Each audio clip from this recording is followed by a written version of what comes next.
well-nigh, presented by Gadar Radio. I'm Prerna, And I'm Miraj. and today we are going to talk about political prisoners. In Culture Kush, we have the trial of Chicago 7. We're going to talk about that movie, and we're going to talk about why we picked that movie by Aaron Sorkin. In joint effort, we are going to talk about an article by Bhanwar Meghwanshi and about political prisoners. In Puff Puff Talk, we are going to have Saumya Tejas in the house, and she's going to talk about her new book. So, Miraj, let's dive into it. Yeah, sure. So, as we were talking about, the first order of business is the trial of Chicago 7. The director is Aaron Sorkin. The movie is based in 1968 and it covers the trial of 7 activists who were protesting the Vietnam War in 68. It has won several awards. It's up for 6 Oscar nominations, including Best Picture and Best Screenplay. And if you don't want to hear spoilers ahead, I suggest you skip this section because there are going to be a lot of spoilers, I think, right? We will talk about some of the characters. We'll talk a little bit about the stories. So, yeah, there might be some giveaways here. And if you are a boomer, you might have lived through this trial, so you know all the spoilers already. So stay tuned, right? So, Miraj, you want to tell us why you picked this movie? Yeah, so I watched the trailer of this movie. I was just browsing through random YouTube videos and I came across the trailer of this movie. And by looking at the trailer, I was like, oh, this is what is happening around us in India. So I went, and as it happens, if I'm interested, I went about reading everything about the movie, about the Chicago 7 case, and that's how I watched the movie. Then I suggested it to you, and then we were discussing about recording the podcast and talking about making it about political prisoners. It was so obvious that this is the movie that we are talking about. Yeah, and just to reiterate, Aaron Sorkin is a dialogue master, right? His dialogues are amazing. He's done The West Wing, he's written that. He is a political writer who's knows how to meld politics with humor, and that's what I appreciated about this movie a lot. I mean, I'm an Aaron Sorkin fan, so yes. I'm thinking out loud, and that question just came to my mind. What do you think about the set of Trial of the Chicago 7? Sometimes production design, when it doesn't stand out, it does its job the best. Like if you're doing a movie where you feel like the characters live here, and that's the best thing you could do for them. Like there are little things that people, the way, I mean, obviously costumes play a big part in the visual language of a movie, but like even things like what clock is at the back, like they've done so much research. I want to buy all those things and keep them in my house, which because I love the 60s so much.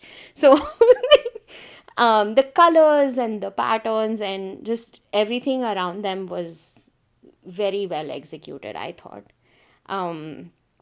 Yeah, I think it was very well done. Just talking about humor, I feel like, Miraj, what part did you find funny in this movie? Because there is a lot of humor, right?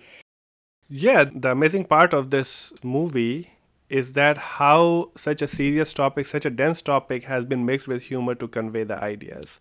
There are many funny parts in there, but the part that I found funny is where Jerry Rubens and Abby Hoffman are walking inside the court and somebody throws an egg on them, and Jerry Rubens catches it, and he walks into the court, and their lawyer William Kunstler asks them about what are they, how are they doing, and he says that I have an egg, and he has really no idea what to do with that egg in a courtroom. So which is really funny.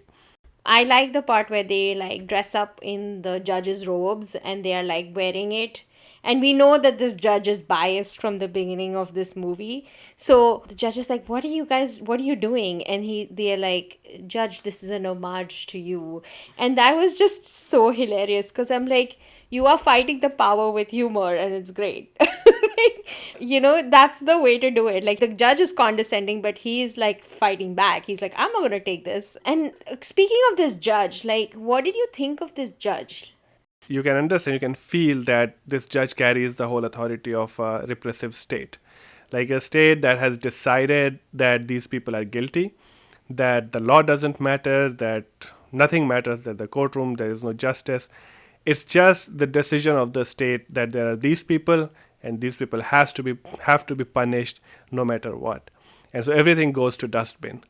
The idea of justice, the idea of a court, everything just goes to the dustbin. The thing that I like most is that in every act, the way judge walks, the way he enters the courtroom, the way he conducts the trial, the way he gags people, and we know like court, there is the judge is the authority, but it also comes with a lot of responsibility, and the way he flaunts his authority Yeah, goes it's to like dustbin. his road or the highway. Like he will Yeah, literally gag yeah, the only black, defendant and just be okay with it. And everybody yeah. has to be okay. And everybody's seeing him gag, but they don't say anything. That was perhaps like the most intense part of that movie. Yeah, that scene where Bobby Seale was put on Yeah, he his was in his mouth. gagged. Yeah, it was. Yeah, that was like very intense. And I also wanted to talk about like how Abby Hoffman's philosophy of using humor and using these antics to further the cause. Like, what do you think? Like, how is it helpful, or what do you think about it? I mean, Abby's character is very representative of the time. Also, the cultural revolution that they were talking about, the music, the drugs, the freedom that the youth was wanting, and how he mixes that with humor. And in contrast with Tom Hayden's character, who respects the institution, and Abby Hoffman is like, screw everything. We're just going in.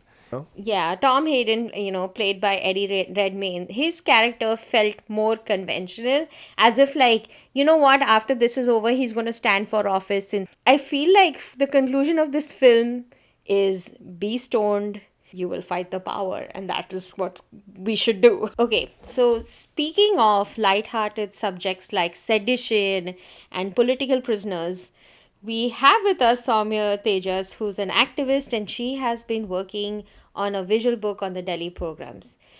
She's a Delhi based activist and an engineer, and she's with us today to shed a little light on what she's doing. So, Saumya, can you tell us a little bit about your book? Hi, Prerna. Thank you so much for having me here.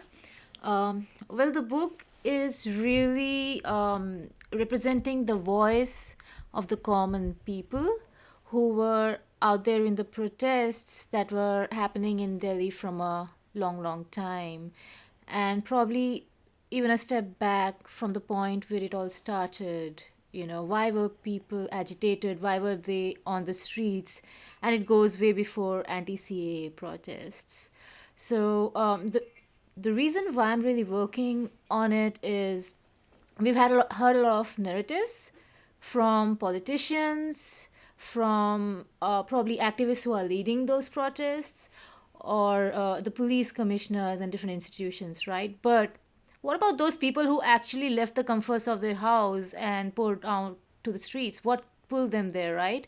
So I'm just trying to capture that.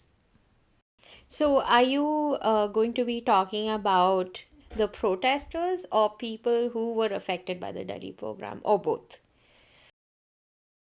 It will be more from the perspective of the protesters. Is going to It's actually going to focus on a lot more than the Delhi program. If you remember, Akhlaq's incident, Junaid's incident, there was a movement where people came out of their homes onto the streets and said, not in my name, or we're not going to stand this hatred. So it's not just about the Delhi program. I think the Delhi program was actually a boil up of what was happening from a lot of years. And what do you think the book will achieve? Like, what do you want? Where do you want it to go? I wanted to go to the common people, especially of India. Today, so much effort is being pushed into creating a divide between people. So, and they're in a situation where they don't know which narrative to believe, really, right? So it's just really to touch those people and make them think, can we really afford to be divided? Um, or do we want to preserve the social threads of our society back in India? So, before I ask you the question, I also want to add that you are also a filmmaker. So that, and we have been talking about this over time, and you told me that when we were discussing about this book, that you want this book to be more visual. So why a visual book? Yeah, I think that's a very interesting question. So, um, ideally, I would have loved to make a documentary film on the Delhi pogrom, but in reality, I'm currently in Los Angeles, and I do not have direct access to those streets, to those people. So, what can I do? Like, I've always connected with visuals a lot. I think movies or photographs, all the stills, they really touch people in a different way. You don't have to read long paragraphs of what is happening to understand. You just look at a photograph and you know what it's trying to say. You don't have to read 10, 15 lines to understand that. So I think I feel very fluid with that medium of connecting with people. So, do you think that the conventional way of reporting, as serious as a pogrom, has some sort of deficiency, and there are a couple of images thrown in there, like that's how we see reports in the newspapers and articles written. Do you see a deficiency in that kind of a reporting? Um, if you're talking about the news media, how it is acting today and the coverage, definitely it's, I think, more than deficiency, it's also a lot about the intentions. Um, People have lost a lot of trust in what they're reading or what they're seeing, right? To explore something which is non-traditional, basically, kind of shifts and challenges you to trust in what you're looking at, because it's devoid of any kind of intention or propaganda, aside from just making you experience what happened. We're talking about reporting, we're talking about media, we're talking about how they get represented. And do you want to tell us about any other projects that are similar that you have worked on? You're talking about all this media bias, or, in the way, the intention of media. Is there any other film that you have maybe done? Yeah, so this particular film, it was shot between 2014 and 2018, which was on the struggles of LGBT community back in India. I started making it after, Supreme Court's first judgment on Section 377, where they did not feel like they should be considerate of the rights of a minuscule population, right? The idea was again the same. I think people are beyond system. They are beyond anything that we are developing to run the government or the nation, right? You can feel what is right and wrong. You don't need a law for that. So there was this need to really expose people to the struggles of people from the community, from the LGBT community. So that is where my film was focused. And just to quickly touch on the media, as we're talking about media right now, I had four protagonists in the film. One of them was falsely accused under Section 377 in a place called Hassan in Karnataka, along with 12 other transgender people. They were kept in lockup for more than 10 days and abused, like to an extent that one of them lost their mental balance. If you look back at the clips on how the media back in Karnataka covered that incident, it, it was just very disturbing. The last thing they thought of was these certain people to be human beings. They were very objectified and discriminated in every way possible in the way it was covered. So, yeah. It feels like that's the way to go, that you dehumanize people who speak against the system, or they don't fit into your mold of what society should be. So you dehumanize them, and then you can do whatever you want, right? And people will still look at them as traitors or, prisoners or people to be persecuted. On that amazingly light-hearted interview, we should also talk about why did you get into activism? How did it happen? Did it happen by chance for you, or Well, I would have been around 24 at that time. I was working as a typical IT engineer, but I would always get affected by, the issues of gender-based violence. And I saw the advertisement for this campaign. They were looking for, volunteers. And when I went there, I was very surprised to see that most of the people in that room were younger than me, and it just gave me a push, like, wait, if these people who are younger than me can be out there to actually take action, then why can't I? And that was just a pivot moment for me. how young were these? They were in their undergrad, basically studying. A lot of them were probably studying in Delhi University. That's amazing. Um, we all know that movements are from students, they start there. So that's great. Thank you so much, Saumya, for joining us today. After that very informative interview, we would like to talk about our diasporic groups and their actions in joint effort. So, Miraj, can you tell us a little bit about the EU People Summit that's happening right now? Yeah, progressive organizations from across the global Indian diaspora have been very active in organizing webinars, lecture series, protests, and engaging with the local administration in their respective countries. European Union and India came together for a summit where public observers are not allowed. So progressive organizations from across the Europe and supporting organizations from elsewhere in the world came together to organize EU-India People's Summit, which is a parallel summit, but not by the government. It is for the people, by the people. It has been going on as we talk. It is 8-day long summit where activists, lawyers, authors from India will be speaking on different issues. For full program, you can visit euindiasummit.com and you can see the full list of speakers and the program there. We also wanted to talk about this month's article in the Gadar newsletter written by Bhanwar Meghwanshi about political prisoners in India right now. The article was a country turning into a concentration camp.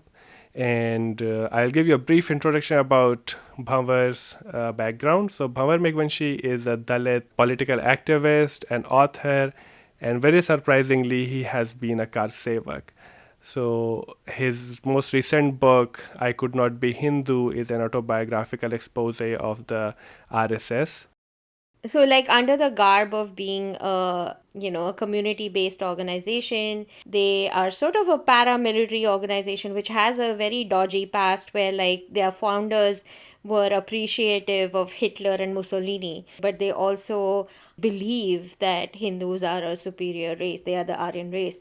It is kind of crazy, and we're talking about this, and PM Modi was a member of RSS and still is. Like, it's sort of like a mother organization that nurtured his politics, so it's very important that we talk about it. We talk about these political prisoners. Do you want to summarize a little bit who he talked about? So he talks about Omar Khalid, he talks about Disha Ravi, he talks about Nodeep Kaur, he talks about G.N. Sai Baba, he talks about all of the political prisoners that have been incarcerated for all kinds of reasons, ranging from participating in anti-CA protests to somebody like Disha Ravi who just participated and played some role and shared a toolkit. Right. She attended a Zoom call with activists and shared a toolkit, which toolkit is used by all activists to further their cause, which is just like, what tweet handles should be used and what hashtags. So it's like crazy that they demonized the toolkit in the media. Yeah, I and mean, go like ahead. how the media is talking about toolkit as if it is kind of AK-47 or something that Yeah, it's a conspiracy. It's a global yeah. conspiracy. Whereas, like, The BLM movement, any movement, every movement has used a toolkit. I mean, on that note, like I was just reading these articles, and just there's an article on this website, Article 14, which the founders are journalists and lawyers, and they built a database taking data from various high courts and police databases, and they say that 65% of nearly 11,000 individuals in 816 sedition cases since 2010. And 65% of them have been implicated since Modi came into power in 2014. And Times of India and The Wire also reported in February, they reported this, that about 6,000 people were arrested under the UAPA Unlawful Activities Prevention Act between 2016 and 2019. And of these, about 6,000 people, only 132 were convicted, which is like 2 to 3%. So you are getting arrested for crimes that there's a very low conviction rate, and they're not even crimes. You're like telling people that, oh, we can put you in jail for just talking about the government or talking about the system. Unlawful prevention, this is almost like a thought crime that they have not even committed yet. We think that you're going to do something, so we're going to put you in prison. Case of Munawar Farooqi, the thing was that the police told that we suspected that he's going to make a joke. So Yes. like what you are thinking. And in the movie that we talked about, Abby Hoffman says that I have never been questioned about my thoughts, So things are like so relatable. What is happening, and this talking about this low conviction rate compared to how many people have been arrested. I mean, I just wanted to hash this out. Is that this is not a new thing. Anti-terrorism laws have been doing this with Muslims in India. Like the real conviction rate has been very low compared to the number of incarcerations. Right. So the present government has taken the same rule book and has amplified it. Totally. Like there was TADA, crazy laws that you could get implicated by. And it just boggles my mind that this government is so insecure that even a tweet from Rihanna can get it all, like make all these PR tweets by different actors and athletes, and also like release statements over a tweet. How insecure are you? And like I knew the first thing they're going to say is Rihanna Muslim? Is she paid by Pakistan? Is she? I was just looking at the I was like, statistics, yeah. search statistics, and there's a sharp peak during that time searching Rihanna and Muslim. So people are like, if somebody says anything, has to be a Muslim. I feel like Rihanna can buy out this BJP IT cell. Like they have the most money. I don't know who's going to pay Rihanna so much money to like tweet. I wish I had that money. Like I was like, damn. Like I wish I would get money for like. Tweeting. Actually, I want to tell you like a big expose that I have. What? I paid Rihanna. That's why I am poor. Sure. I paid him. Let's edit that out, Miraj. Before we get implicated in UAPA. It's crazy. All this stuff is happening, and we are not claiming any political party is clean, right? We are not saying that Congress was. I mean, like all of these people, like politicians, usually are bad unless like. I feel like they are just like guilty unless proven innocent. Like they're just like the opposite. Like you should just do that. And so it just boggles my mind where everybody is like, worshipping the current government, which is, and one person rather. It's a fascist rule book. Right. The leadership is the god. Like leadership is the nation. Yeah, we've talked about this and, make fun of it and all that, but like Nodeep Kaur was in jail. It's not just like, anti-national news. Yeah, and we are talking only these names which has been reported or which has been highlighted in these are big cases. Yeah, these are international These are names international now. cases. These are the cases that went to that point. But there has been the numbers that you said, there is a huge increase in the number of people being incarcerated and put in jail. So it is not like, I mean, we are trying to keep it light, but if you think about it, if you are put in jail for no reason, for just going out and taking part in a protest or speaking out, which is your democratic right. Yeah, that's why again I'm advocating the weed. Like, so The if, weed. Not yeah, weed. The weed. eventually if you are put in jail, maybe yeah, we can bring in some. We will ask our friend Saumya to bring in some weed for us. On that note, we would like to conclude and wrap up our first episode. If you liked it, please give us suggestions and inputs on what you did, what you didn't. If you did not like it, you can troll us on social media. We will not respond because we will be too busy collecting money from our paid tweets, guys. Follow us on social media. Yeah, so do follow us on our social media. We are on Facebook, Twitter, and Instagram. It's the underscore Ghadar, THE underscore GHADAR. Thank you for listening, Thank you to Saumya to talk to us. Thank you so much for having me. and we will see you again next month, first Sunday, with a new episode and more updates. Till then, stay safe and stay healthy.